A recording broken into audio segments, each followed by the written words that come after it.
अस्सलाम वालेकुम friends, welcome back to my channel Laiba health tips. Friends, आज मैं आप लोगों के साथ एक मैजिकल होम रेमेडी शेयर करने जा रही हूँ जिसके इस्तेमाल से आपको हैरत अंगेज रिजल्ट मिलेगा। फ्रेंड्स, एक हफ्ते में पेट की चर्बी पिघलाने के लिए आज मैं आप लोगों के साथ एक निहायत आजमूदा टोटका शेयर करने जा रही हूँ।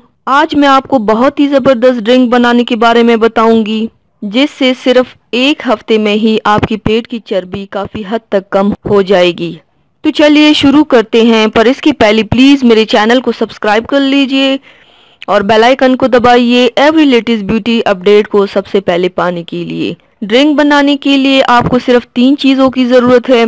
सबसे पहले 1 गिलास नीम गर्म पानी लें, उसमें 2 चम्मच नींबू का रस डालें और चंद पुदीने की पत्तियां डालें। अब इनको मिक्स करके 1 से 2 मिनट के लिए ऐसे रख दें और फिर पी लें। इससे आपका पेट तेजी से कम हो जाएगा, तमाम चर्बी पिघल जाएगी। इस ड्रिंक को आप रोजाना नाश्ते से पहले पी लें। एक हफ्ते के इस्तेमाल से आपको बहुत अच्छा रिजल्ट मिलेगा इंशाल्लाह। तो व्यूवर्स, थैंक्स फॉर वॉचिंग। मेरी वीडियो को लाइक और शेयर ज़रूर कीजिएगा। मिलते हैं एक और नई वीडियो में, तब तक के लिए अल्लाह हाफिज़।